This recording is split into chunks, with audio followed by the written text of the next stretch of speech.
Namaskar and welcome to Sansad Television. I am Vishal Dahiya and you're watching our show Perspective, where we bring you detailed analysis of key national and international issues. Today we're going to talk about governors versus state governments. Now, Kerala Governor Arif Mohammed Khan has written to Chief Minister Pinarayi Vijayan informing that he has ceased to enjoy pleasure in Finance Minister K.N. Balagopal, indicating that he wants the minister to be sacked. Kerala Chief Minister, on his part, has said that he has undiminished trust and confidence in his minister. Now, there have been several other incidents of tussle between the governor and the state governments in the state of Delhi, Maharashtra, West Bengal and Tamil Nadu of late. The position, role, powers and conditions of the office of governor are described very clearly in Articles 153 to 161 of the Constitution. Governor is the chief executive head of the state and acts on the advice of the Council of Ministers, barring some matters.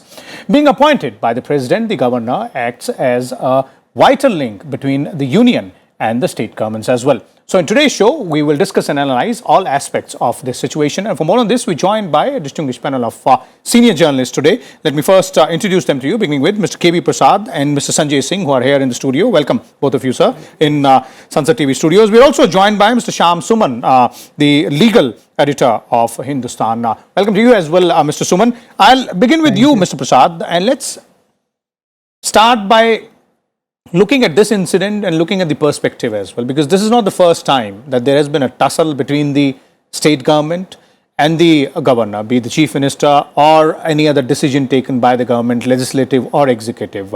So how do you see, these sort of incidents?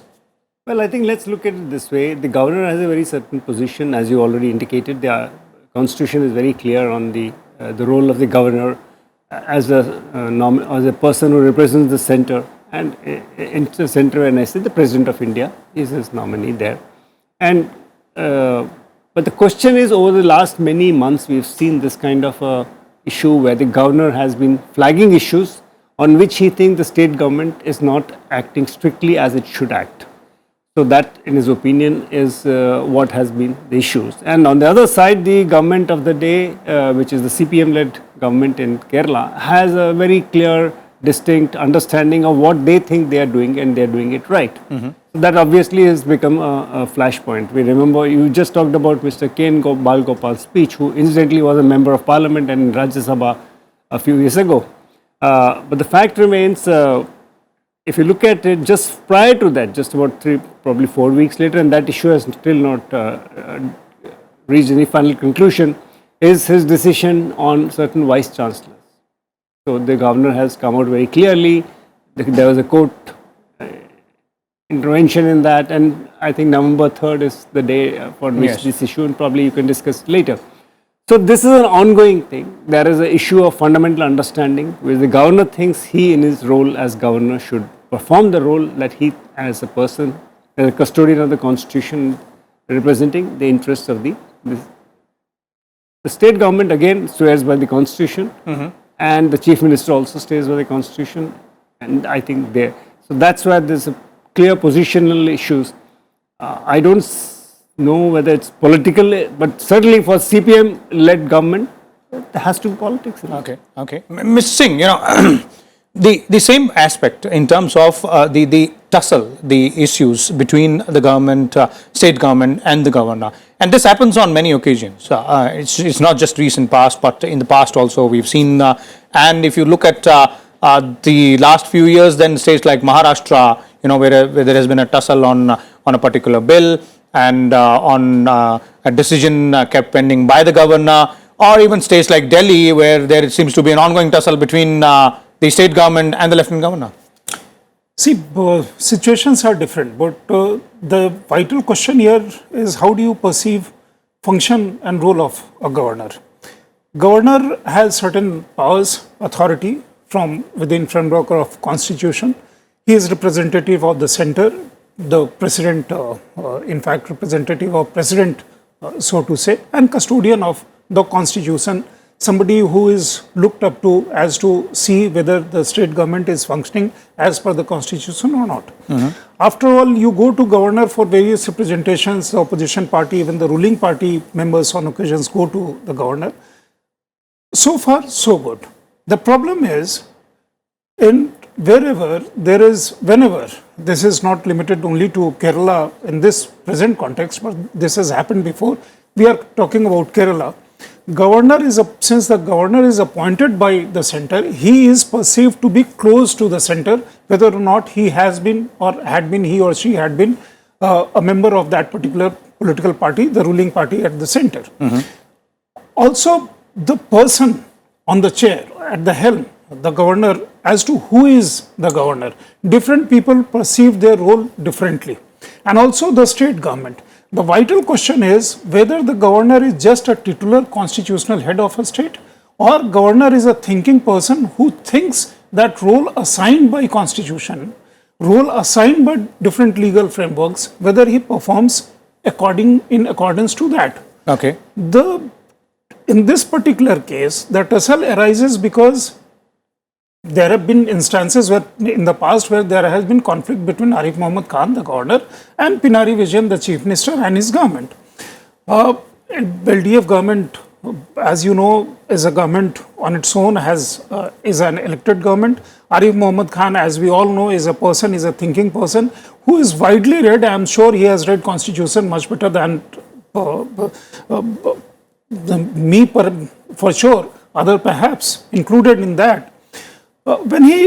This particular situation flared up after Supreme Court gave a verdict, cancelling appointment, making that appointment of a technical institution null and void. And in that context, the governor was perhaps right that in appointment of the vice chancellor, the chancellor should be given a panel of names from those particular names where he can decide, and there is a framework for that. Okay. Now that provided a flashpoint, because as we all know, even vice chancellor's appointment, in most of the cases, they are not purely on academic credentials, not purely on somebody who as to how he can manage administration of the university, but that is also a political appointment. That is how the situation, unfortunate though, has evolved over the years. State government thinks that they have absolute power in this in this context, as to they can appoint any governor at any vice chancellor as per their own discretion. Okay. I'm sure the matter will go to higher courts again as the matter is progressing, not now, but it will go, and this issue will be settled out there. The worrying sign is, as we have seen in West Bengal, the West Bengal Assembly passed a bill led by Trinamool Congress divesting governor of role of chancellorship. Other states, there are reports that Punjab is also considering that, Kerala is also considering that. I think if that happens, again that will go to highest court in the country. But that is a situation which is slightly worrying, because wherever you find a situation of conflict from centre's nominee or from other central institutions, like in case of CBI, withdrawal of consent, several states have withdrawn consent because situation was developing in such a way that was hugely uncomfortable for them, and therefore you make this particular step. I don't know, that is a flashpoint, that is a situation that will be debated legally, constitutionally and politically. Okay, we'll come to that aspect as well. But let me first bring in Mr. Shyam Suman here. Mr. Suman, the constitutional authorities like Governor or the President of India derive their powers from certain sections in the Constitution. If you could, explain to our viewers vis-a-vis the powers and the role and the function of the Governor, with respect to the present controversy, as well as, the other tussles which we have seen so far between the Governor and the state government. So what does the Constitution say? Yes. I first tell you one thing. As far back in the year 1974, Supreme Court has delivered a judgment in which it was clearly said by the Supreme Court that Governor has got no power, and Governor has some power, but in the exceptional form. Suppose a government of the day loses majority in the House, then only Governor steps in. Otherwise, Governor has no power. And now what we are talking, my friend is saying this withdrawal of the pleasure of the Governor. This is a very, very interesting phrase, but this phrase has got no meaning. In the Supreme Court in Nawab Rabia in the 2016 case, which was from the Arunachal Pradesh, and it was dealt with some governor's power at that time. The Supreme Court has clearly said that in the Constitution of India, governor has no function, but it has certain duty to perform. So it is quite clear in this case, governor has said, I am withdrawing the power and you please act. No, he cannot. Constitution says the governor will act on the advice of the cabinet only. When cabinet advises so, then only governor can act. Otherwise, governor has no duty to perform there. It is only in exceptional cases, as I said earlier, when the government of the day loses majority in the house as chief minister or other cabinet ministers are not resigning, then only he can say he can say, I am withdrawing my pleasure. That is the only thing. Okay. Now you said, but the point is, my point is, a governor, he is a lawyer himself. I remember when the Triple Tra case was going on, he argued in the Supreme Court. He knows the law well. The question is, why, after knowing the law well, why he taken such a step? When he knows he cannot withdraw the pleasure because it has nothing to do with that, with him. Okay. It is his no business, because only chief minister can sack the minister, appoint the minister, and do the whole thing. Okay. Another thing which I want to share with you, one thing. When the mercy petitions comes, some tribunals say mercy petitions come to the governor. They file to the governor, but governor send it to the minister, to the ministry, home ministry, or concerned state department, state government. And state government decides whether this person should be given the mercy or not. Okay. Then only governor acts. Governor is just sign on the dotted line only. So I don't think a governor has acted in this manner. The proper, it was constitutional.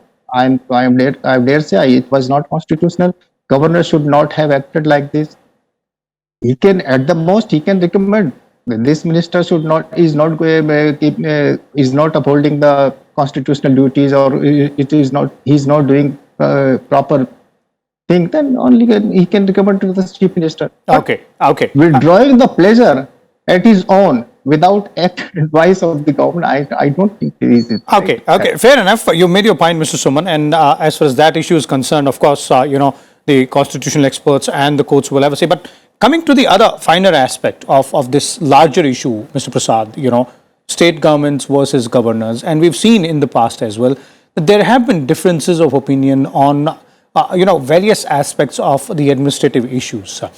Now, what we want to understand is in scenarios like states like Maharashtra, states like Kerala, or even West Bengal as well. And then, states like Delhi, where it's not a full-fledged, state, and there is a lieutenant governor in place.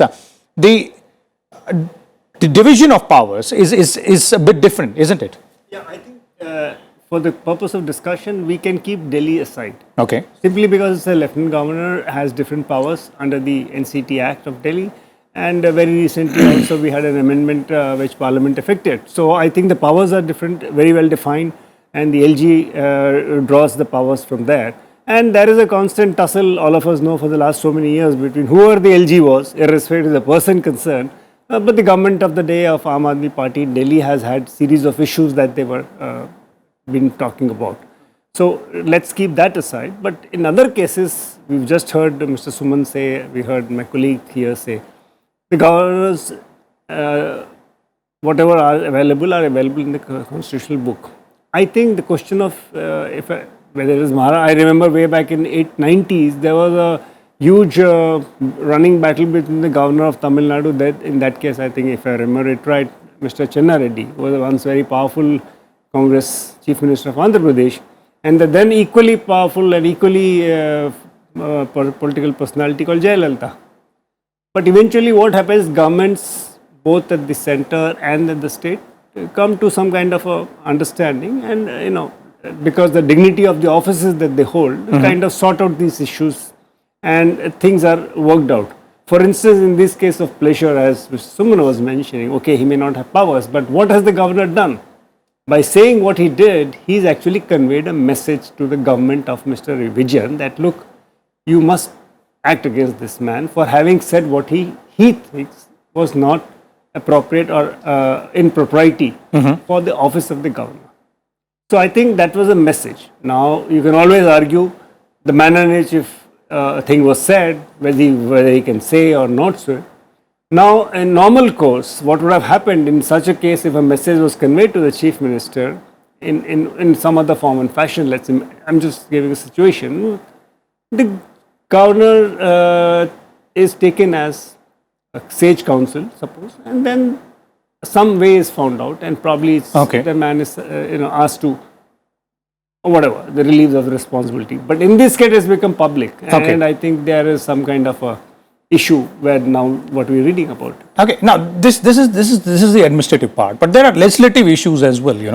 There are certain cases wherein the governors have refused to sign a bill or sent it back to the state government. Even the current president, Draupadi Murmu, when she was governor, she had also sent back a bill, even though the government of the day at that point in time in Jharkhand was led by BJP only. Well, again, if the governor, again as I said, governor also has the advantage, has a very important counsel from people who have understanding and deep understanding of the law, both in the government, and they can also draw upon other resources on whom they know they can rely on and take their advice. We've seen it not just in the governor's offices, we also seen it in the President of India on several cases. The consultation process goes on, and then when they come to a decision, they convey. But again, the constitution is clear. The governor in office has opportunity to consider a bill. They can probably not move on that at all. Let it be on the table for a while. And I mean, for instance, there was a very famous incident in, I think, somewhere in the 80s, I'm talking of president, when a bill was passed by parliament and the government had majority and they passed the bill, but it just sat in Rashtrapati Bhavan. Eventually, that bill never came out. There have been one or another instance of that kind. I mean, in states, probably there would be other instances. So, irrespective of party in power, the governor is guided by the constitution. Okay. And if in the guidance, if there is a feeling that something that's being said or done by a legislative action is not in consonance with what the constitution, and there is a conflict situation which they wanted to resolve, I think that's how they move it forward. Okay. Sanjay ji, your views there on both the administrative part we've looked at, but the legislative part there as well. And as Mr. Prasad is pointing out, there have been incidents also. There is no set timeline. The governor can look at issues, specifically the legislative issues, the bills which have been passed by the assembly, and perhaps may take a counter view, convey to the government, or may not give his or her assent to the bill. See, there are 2-3 things. A, governor, the constitution says governor should act as per aid and advice of the cabinet. But there are certain exceptions also in same article that give certain discretion to governor. That is based on his discretion and informed consultation, whatever he makes. The second point is all state actions are taken in name of governor. The governor is executive head of the state. Third, the governor here used the term cease to have pleasure of the government. The minister has not been sacked. Mr. K.V. Prasad was saying it right. He wanted to convey a message. He phrased it so well that it sparks of a debate. This has let this not become a tendency so a strong to message deride North versus South, that okay, people in UP are less informed, they are less democratic, they are less otherwise, and let there not be a divide between North and South, and thereby what he said, thereby he derided one whole state of Uttar Pradesh from where Arif Mohammed Khan belongs. That I think was not proper, and we have not heard anything on part of CPM that the minister said this thing, he was wrong, his statement was not condemned or whatever, or been asked to say sorry or whatever, no clarifications came forward. At least I have not seen that. Therefore, the governor may have thought, I'm not in his mind, but may have thought it proper to raise it in such a manner and fashion that even if the matter is escalated to an extent, this goes to the highest judiciary, because this is a constitutional matter, and I don't think any governor is going to sack or will sack a minister. He has written to the Chief Minister, he has not sacked the minister. There are two different things, and I think we are missing a point here between sacking and telling the Chief Minister that this particular situation is there. Okay. Third, the legislative thing you said, these days, since we are talking in present context, everything that happens, you blame it on RSS. RSS agenda chala raha hai.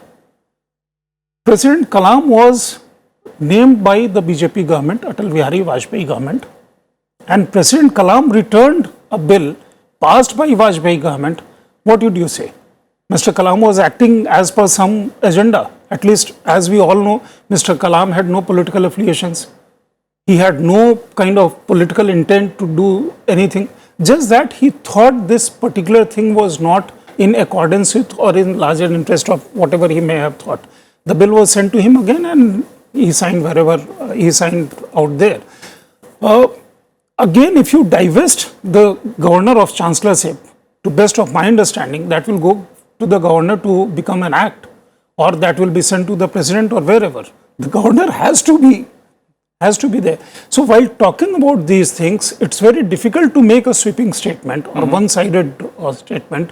You have to carefully consider as to what is the issue at large and what is the issue at hand. Okay. And how the two parties, because obviously there is some kind of politics at play, because when governor says something, Arif Mohammed Khan, since he had been a BJP member earlier, also he has been a person who has been known widely in the country for whatever. He stands to his ground on firm grounds based on reason, rational, and also on legal, whatever prudence of the circumstances may be.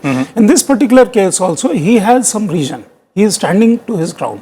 Pinarayi Vijayan government and the CPM, on the other hand, thinks that he is acting on certain agenda. The question is what Arif Mohammed Khan's agenda perhaps could be. After all, the panel of 4 or 5 names that the government will send, he cannot invent any other names to the panel that he sends to the governor. Those panel has to be 3 or 5 or 4 names, has to be sent by the state government, as the Supreme Court has said, or as the legal framework for appointment of the VCs are. Okay, fair enough. That clearly puts in perspective this entire issue and the aspect of understanding the powers of governor and the tussle which we keep on seeing between state governments and governors there as well. Thank you so much, Mr. Sanjay Singh, Mr. K.V. Prasad, and Mr. Shyam Suman as well for sharing your views and insight with us and our viewers. We'll keep a close track on all these developments and keep on bringing you other issues and aspects as well. Till then, keep watching Sansad Television. Thank you.